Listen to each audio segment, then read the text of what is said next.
Cássio Rufino, COO e CFO da MZ, toda quarta-feira aqui com a gente. Oi, Cássio, bem-vindo, um ótimo dia para você. Olá, Maurílio, boa tarde. O prazer é meu estar aqui conversando com você. É nosso, viu, Cássio? Muito bom ter aqui com você mais uma vez. A gente está aí no auge, digamos assim, da nossa temporada de resultados do segundo trimestre de 2024. E um dado interessante que você trouxe para a gente é que cerca de 10% das empresas já divulgaram seus números, né? São 332 empresas, 10% já divulgaram seus números. E até o dia 8 de agosto, a gente vai ter aí quase mais da metade já, né? A maior parte das empresas já divulgando esses números. Primeiro ponto, eu queria entender um pouco mais sobre esse tema. O que é essa divulgação de resultados? Até quando as empresas podem divulgar? E por que isso é tão visado e isso fica tão recebe tanta atenção do mercado quando vem a temporada de resultados?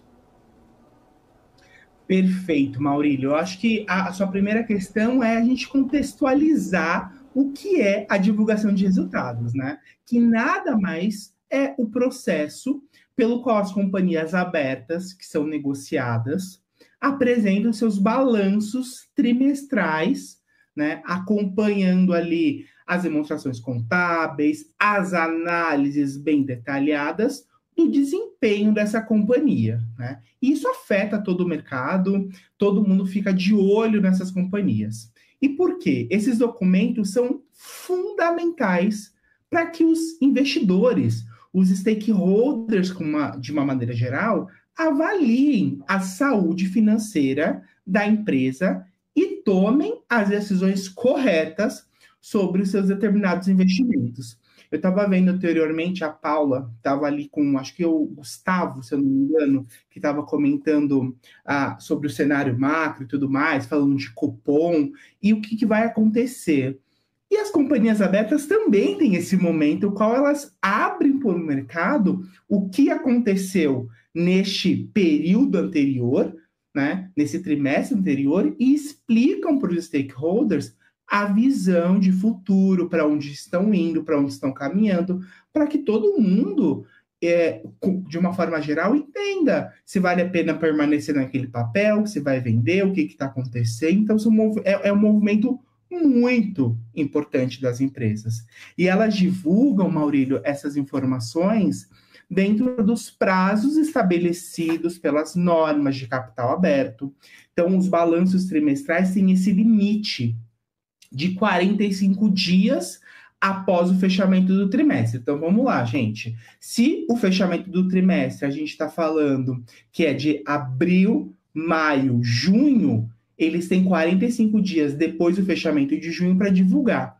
E o mais engraçado, Marílio, que eu até provoco aqui um pouco essa questão, por que as empresas que precisam ter essa visibilidade no mercado deixam para divulgar no último dia fatal? Então, a gente vai estar conversando ali por volta do dia 14, 15 de agosto, que é o prazo fatal das companhias, e vai estar todo mundo divulgando nessa determinada data, porque os números você até já apresentou aqui, né? Hoje, só 10% das empresas já divulgaram. Por que todo mundo deixa para o final, se o interessante do mercado entender o que aconteceu com a companhia, eles querem visibilidade, querem explicar para o mercado o que fizeram, como que isso vai gerar uma audiência favorável para a companhia, contando a história dela, contando o que ela fez.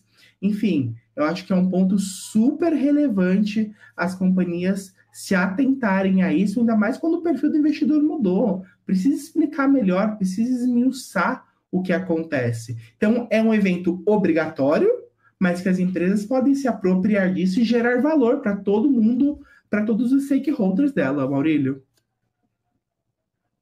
Cássio, a gente até deu um passinho atrás, né, explicando um pouquinho mais sobre essa temporada, por mais que o nosso espectador já esteja acostumado a tratar desse assunto e ver a gente falando sempre aqui desses números, inclusive aqui no telão, a repercussão, como as ações performam depois dos resultados como um todo. mas é justamente por isso, né? A gente vê uma nova chegada de um número maior de investidores, a gente vê mais pessoas se interessando por esse tema, então talvez seja importante também a gente contextualizar um pouco nesse ponto. E existe alguma punição, por exemplo? Uma empresa que não apresenta esse resultado no período, ela tem que pagar uma multa, ela sofre algum tipo de sanção? Como que funciona essa parte e com a sua experiência aí com a relação com os investidores, Cássio? Perfeito. As empresas são obrigadas e as que não apresentam os resultados dentro dos prazos estabelecidos realmente têm sanções regulatórias severas. Então, tem implicação de multas e até a suspensão da negociação desses determinados papéis. E, além disso, a falta da transparência afeta diretamente a reputação da empresa no mercado financeiro e, é claro, a confiança com os investidores, né? No final, essa grande divulgação de resultados movimenta o papel da companhia, porque alinha as expectativas com quem está acompanhando essa empresa, se entregou acima ou abaixo das expectativas. O que vai acontecer? O mercado tem grande expectativa sobre os resultados da companhia.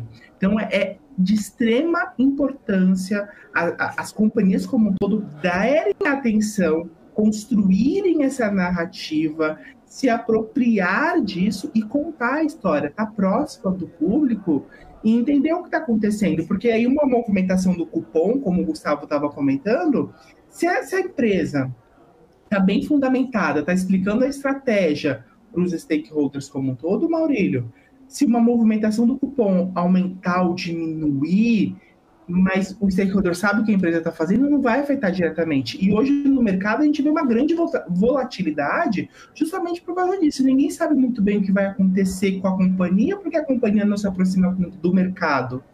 E aí qualquer movimentação macro influencia na companhia. É verdade, Cássio.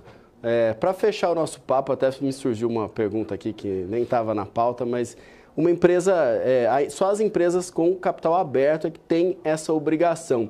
Mas as empresas ou que têm capital misto ou de capital fechado, elas também podem fazer esse movimento? Também é possível que elas apresentem balanço de resultados para o mercado de uma certa forma? Ou isso é exclusivo das empresas de capital aberto para a gente fechar esse papo? Legal, excelente pergunta, tá? Todas as empresas que são sociedades anônimas têm essa obrigação de divulgar o balanço, tá? Inclusive, por exemplo, a MZ, que é uma sociedade anônima, o nosso grupo hoje aqui, nós temos uma obrigação de divulgar o nosso balanço de maneira anual. Mas uma sociedade anônima que tem o capital aberto, com ações negociadas, aí entra em outras regulamentações, como são o caso das grandes empresas conhecidas no mercado, tá? Então, são patamares diferentes das companhias e obrigações diferentes, tá? Mas, de novo, uma empresa fechada pode fazer isso, pode elaborar essa documentação que eu chamo de comunicação financeira. E eu tenho absoluta certeza que isso gera valor para muitas empresas. E é um papo que a gente pode conversar o porquê as empresas fechadas podem se utilizar da comunicação financeira, Maurílio. Perfeito, Cássio. Obrigado mais uma vez por estar aqui com a gente. A gente se encontra de novo na próxima quarta-feira nesse bate-papo animado aqui com o Cássio Rufino da MZ. Um abraço, até mais. Obrigado, Maurílio. Tchau, tchau. Gostou desse vídeo? Não esqueça de deixar o seu like aqui na programação do YouTube e acompanhar o restante dos nossos conteúdos. Eu deixei separado aqui 2 vídeos super interessantes sobre economia e negócios. Então, clique nestes links e, claro, acompanhe o restante da programação da BMC News. Informação que gera valor.